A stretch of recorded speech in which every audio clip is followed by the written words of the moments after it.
नहमदुहु व नुसल्ली अला रसूलिहिल करीम बिस्मिल्लाहिर्रहमानिर्रहीम। Allah l'Onnipotente è l'unico creatore e proprietario di questo universo.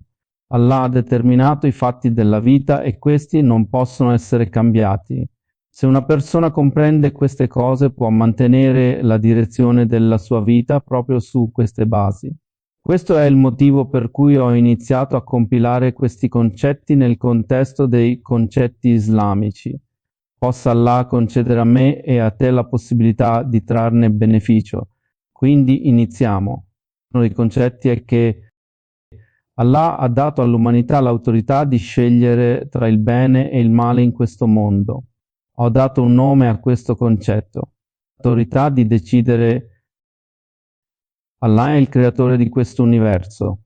Per governare l'universo, il creatore ha stabilito un sistema di vita per ogni creatura che vive in questo mondo. Ad eccezione degli umani e dei jinn, a tutte le altre creature viene insegnato il loro modo di vivere e sono obbligati a seguire il sistema di vita dato, poiché non hanno altra scelta.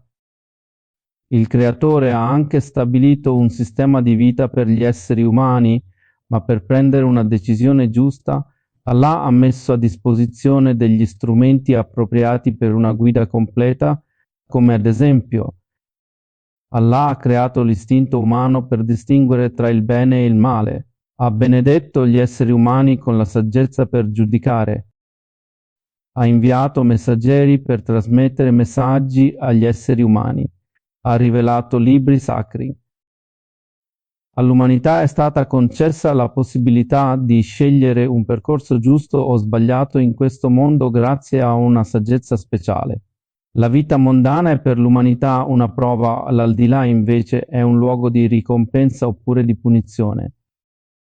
Al fine di fare un test è necessario dare un'opzione di scelta, quindi Allah ha dato all'umanità l'autorità di prendere decisioni scegliendo tra il bene e il male. Allah Ta'ala ha reso gli esseri umani la migliore delle creature e ha anche deciso che dopo essere venuti all'esistenza gli esseri umani rimarranno per sempre. Così, quando la vita di questo mondo finisce, gli esseri umani vengono trasferiti alla vita dell'aldilà. Vengono anche determinate le fasi dell'aldilà in cui la prima fase è la tomba, poi Ashar, poi il ponte di Sarat e infine il paradiso o l'inferno. Allah l'Onnipotente ha reso della vita di questo mondo la base per l'umanità per raggiungere il successo sia in questo mondo che nell'aldilà. La risposta alla domanda su come l'umanità dovrebbe vivere in questo mondo è stata spiegata in grande dettaglio fornendo esempi nel Sacro Corano.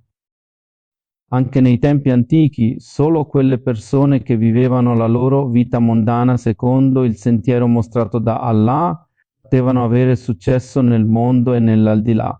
Questa regola è stata stabilita e valida fino al giorno del giudizio.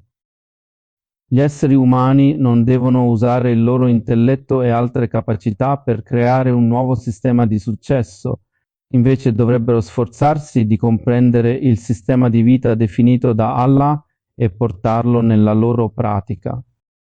Tali decisioni grandi e importanti devono essere prese da una persona stessa, perché questa autorità gli è stata data da Allah l'Onnipotente. Il riassunto del concetto è che Allah fa capire all'umanità ciò che è giusto e ciò che è sbagliato in questo mondo, ma la decisione di quale strada seguire è lasciata a loro. Allah ha riposto nel cuore di una persona la capacità di distinguere il bene dal male ed è definito come Tawfiq. Ora, prendere una decisione e prendere provvedimenti per l'azione devono essere fatti dalla persona stessa. जज़ाकल्लाहु खैर। Alla fine, ancora una volta, si prega che Allah Ta'ala permetta a me e a voi di comprendere questo concetto e di dare la direzione della vita in base ad esso. आमीन।